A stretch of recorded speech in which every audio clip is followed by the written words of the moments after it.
Ой, боже мой, сплошной текст. Персонаж этот «я сам». Тем самым ты пишешь слова свободы. Кроме лжи, фальши, ненависти и злобы ничего не сохранилось. Толстяки и не толстяки с утра заботятся о здоровье, бегают. И дружба раскрывает перспективы. Все хорошо. Мы договорились, что бой будет длиться до первой крови.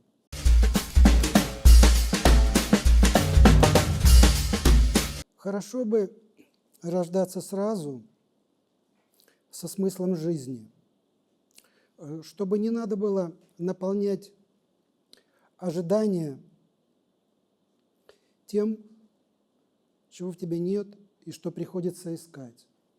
В этом колоссальная проблема.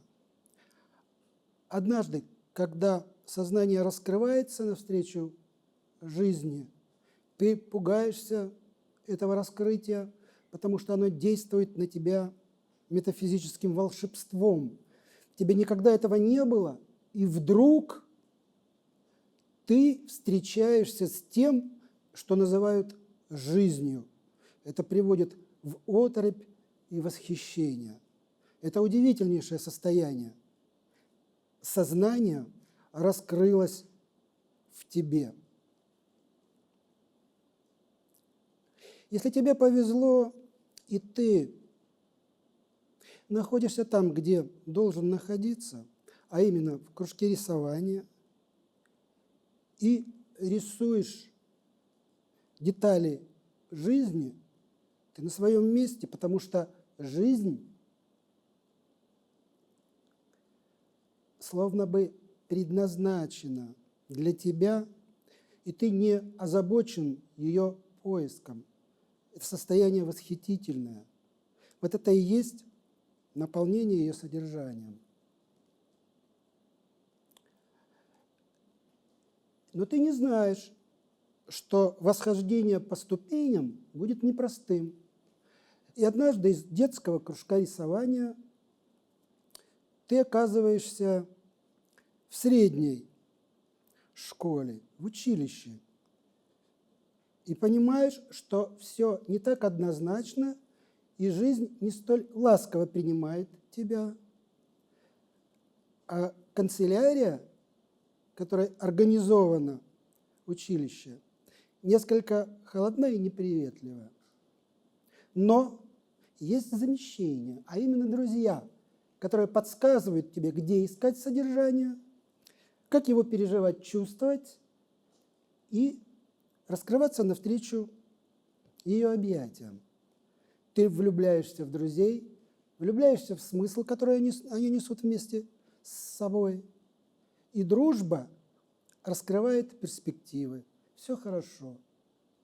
Но однажды далекий срок окончания вдруг делается весьма близким, ты падаешь в пропасть этого окончания и вновь оказываешься перед жизнью, которая не грозит содержанием, а именно ты закончил художественное училище и не знаешь, как продолжать жизнь, потому что мини-профессия, которой тебя одарили, ни о чем не говорит, и ты мало что, к сожалению, успеешь.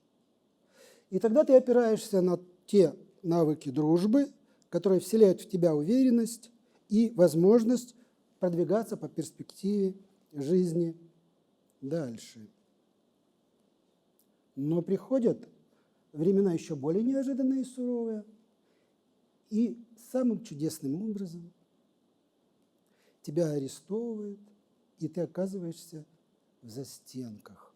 Какое удивительное переживание, какое чудесное общество, умеющее вбить клин между твоим чувствованием и сознанием, и телом. Ты словно бы разделен. С одной стороны, ты неуязвим, можно чувствовать себя свободным и в скорлупе ореха, как говорят философы, а с другой стороны, твое тело весьма наказуемо и осязаемо сдавлено прутьями решетки, казначейским наказанием. И вот тогда ты понимаешь, что есть спасительное зеркало. Не надо смотреть пристально в глаза жизни, которая растворена в полной темноте и откликается, на твой взгляд, страданием и болью того, что она ускользает, потому что твое тело не имеет права на движение, его ограничили. Ты не свободен в теле, а значит и твой дух, столь свободолюбивый, также скован решетками прутьев. Каков выход? Выход, как правило, в отдалении. Ты должен несколько отступиться от самого себя и тем самым образовать новое пространство, в котором поселится уже новая рефлекторная свобода. То есть тебя нельзя скрутить, тебя нельзя пытать и выбить из тебя те знания, которые нужны почему-то арестовавшим тебя. И что ты делаешь? Ты рефлексируешь, ты пишешь слова, например, зарешетчатое узкое окно под самым потолком камеры говорит о том, что там гром и гроза, май. Арест произошел в мае. И ты пишешь на клочке бумаги карандашом, что начинается гроза. Тем самым ты пишешь слова свободы. И ты веришь в написание этих слов. Другой возможности пробиться к свободе у тебя нет. Ты не только веришь в свои слова свободы, но ты и дышишь, и живешь этими словами.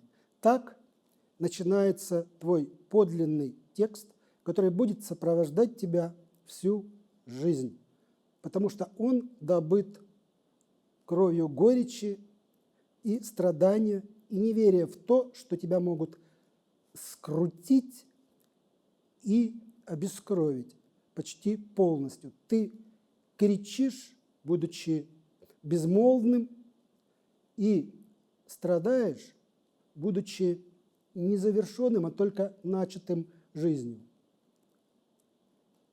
Итак, каждый человек Юпитер, а каждый Юпитер должен найти свой путь. Так сказал философ Жан-Поль Сартр. Мне эти слова в молодости очень понравились, как и нравились всегда дневники Льва Толстого, которые были просторными и, что называется, читабельными и по-своему волшебными.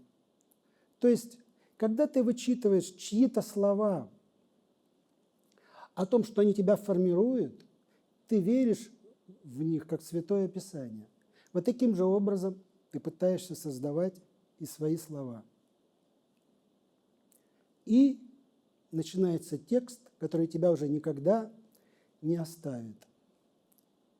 Попробуй заглянуть в дневник, который был написан, начинался 50 лет назад.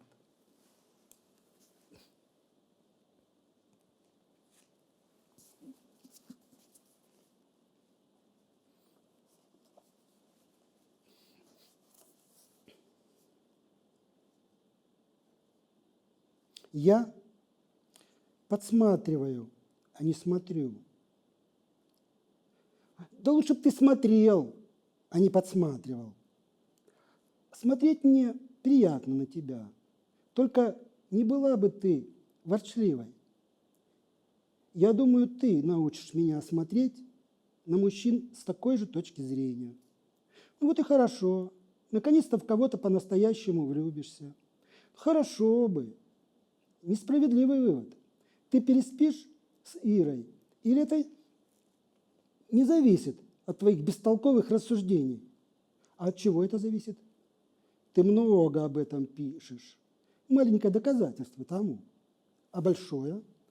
Согласие Иры, если она согласится с тобой переспать. Сюрреализм какой-то.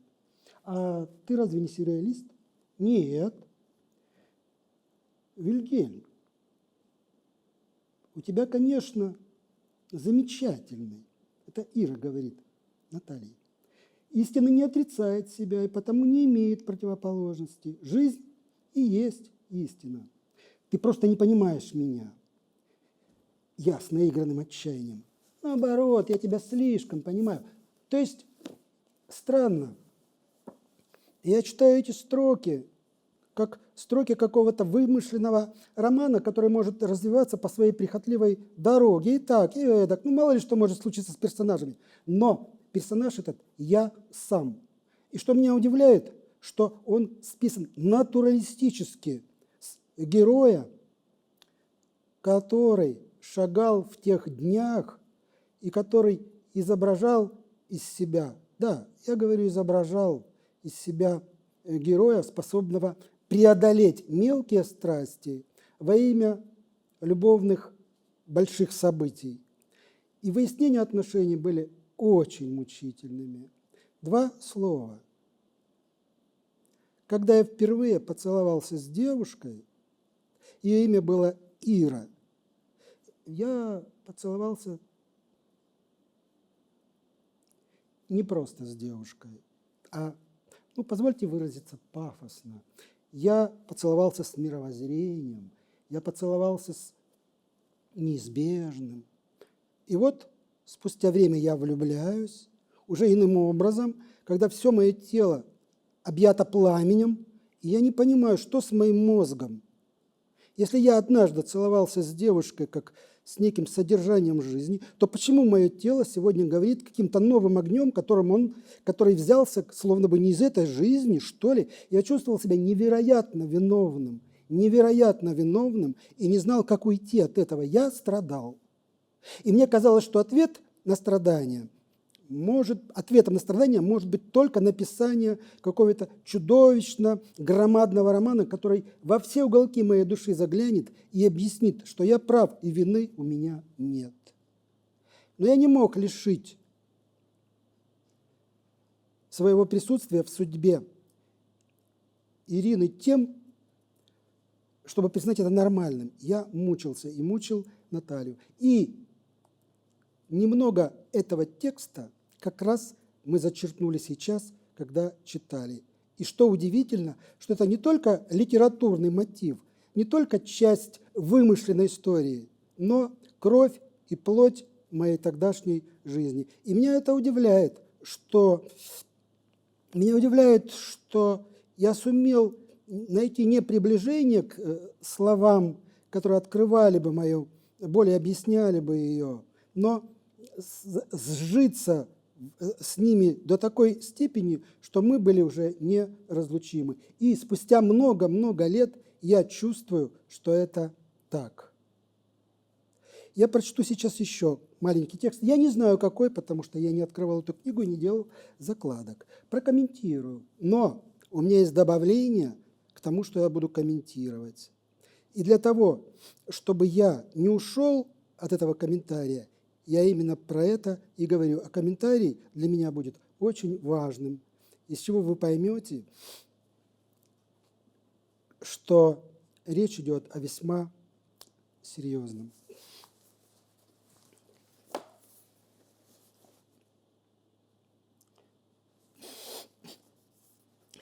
Правда лучше? Нет, это неправда.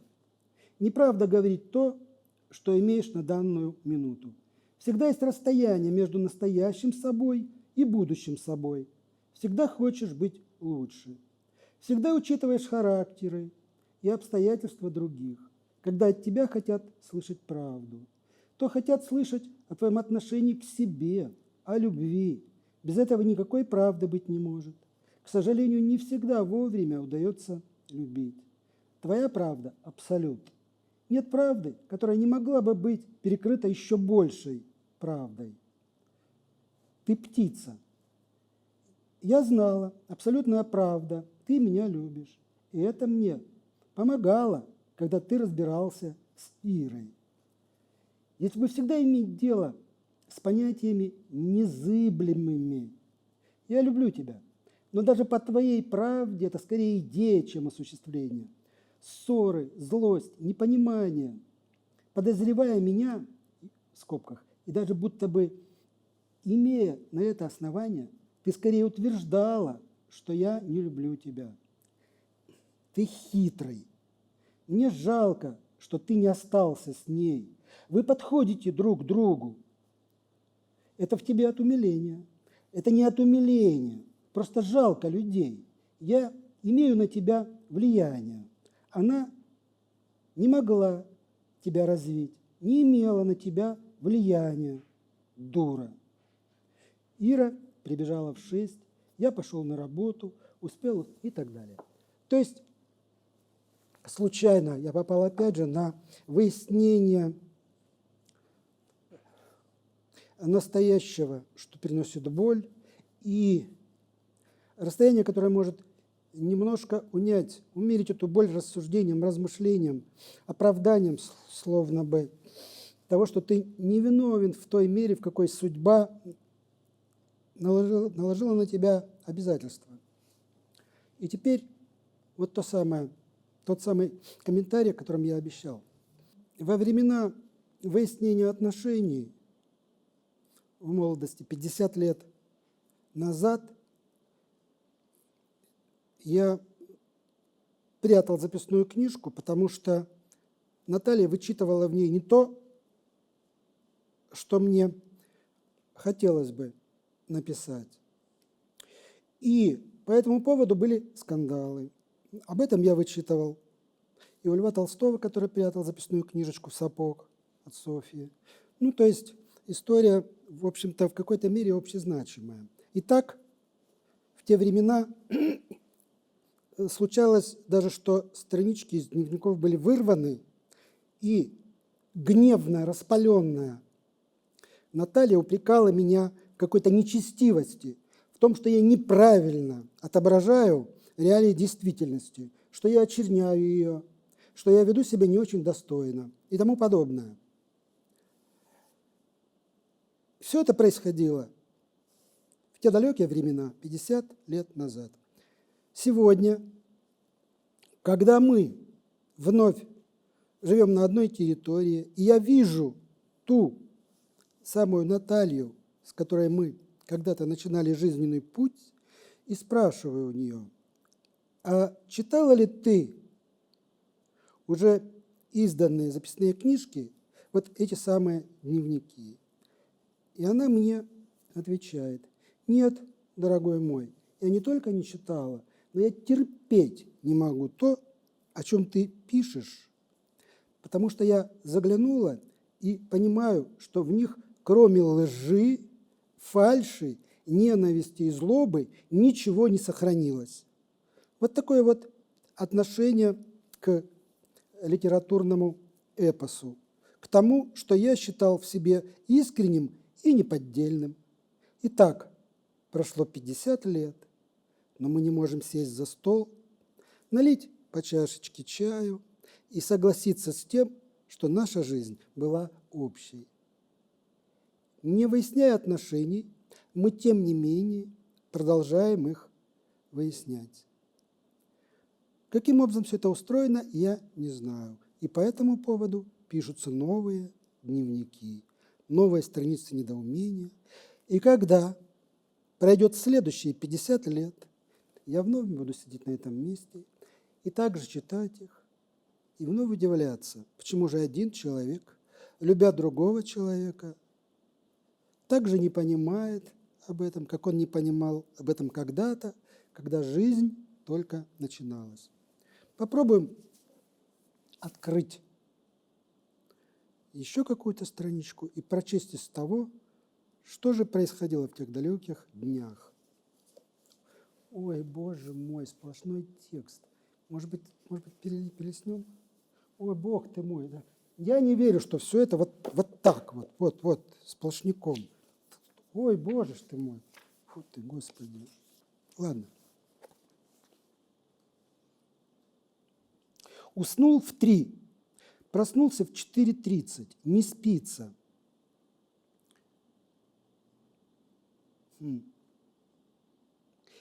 О, Господи. Сердюк кретин. Это директор художественной школы.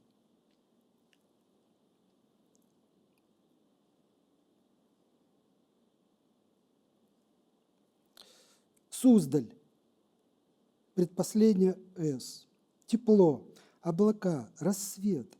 Вышел на набережную, предварительно записался в очередь к нотариусу, попал под номером 13. Толстяки и не толстяки с утра заботятся о здоровье, бегают. Также много бродячих собак. Не думать бы. Небо прореживается, высоко летящие две чайки низко отражаются в воде. Как всегда, на своем месте отражение столбов памятника и деревьев на мысе. Шел к набережной, пел. Какой веселый мальчик, идет и поет. Давно не занимался птичьими делами. Ой, иронизирует по поводу своего текста. Надо же, какой молодец. Как бы удовлетвориться одной природой, да, чего захотел. Давно не смотрел серьезно на облака. Поляны не было подходящей, и другое. Где тот камешек под водой и облачко на небе? То есть наш лирический герой тоскует о днях гармоничных, когда он слит с природой, и когда природа отвечает ему дружелюбием. По всей вероятности, речь идет о тех сложных временах, когда я работал в художественной школе, и у меня были некоторые проблемы, опять же, с социальной средой. Выпускной вечер. На другой день тоска зеленая. Меньше той, когда через 5 лет вернулся во дворец, зачеркнуто, и увидел наши мольберты, и на них подставки для красок. Распрощавшись утром, для чувств, которые одолевают, сейчас распрощались сдержанно и слишком вежливо, официально и обыкновенно.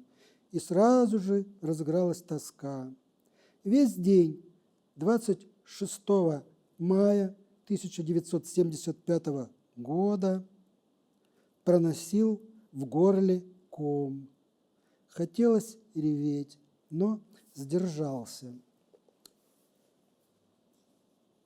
В 1964 году в этом самом зале Дворца пионеров, будучи на 9 лет моложе, я рисовал натюрморты и был полон надежд на то, что жизнь будет мне подвластна. И вот проходит 9 лет. Я оказываюсь вновь в этой комнате, и в ней сохранились те самые мольберты, на которых мы рисовали детьми. И вот так я ношу ком в горле, мне хочется плакать, потому что время необратимо. И несмотря на то, что мы развиваемся, и наши слова способны приподнять нас вверх, мы не можем избавиться от проблемы того, что время несет свои воды в ту даль, которая нам неведома. Маленькое, коротенькое отступление. Когда однажды в школе я столкнулся с одноклассником, и мне сильно не понравилось, как он меня задел, а ему не понравилось, как непочтительно я это воспринял, и мы назначили с ним кулачный бой после уроков. По окончанию уроков мы вышли на задворки школы с приятелями, которые взялись судить нашу битву. Мы договорились, что бой будет длиться до первой крови. Я знал, что я его уделаю, у меня не было сомнений, мне было даже жалко моего малыша, который попал под мою горячую руку. Надо набрать воздуха и толкнуть его, чтобы начался бой по-настоящему. Я это делаю, я его толкаю. И вот начинается рукомахание. Но почему-то действительность которую я распределил уже в свою пользу, не завершается тут же полной моей победой и триумфом. В ответ такое же рукомахание, и я как-то чрезвычайно по ходу драки удивлен, что жизнь не делает мне подачки, а говорит: дорогой мой, ну не так все однозначно, не воображай, будто ты можешь взять жизнь под узцы.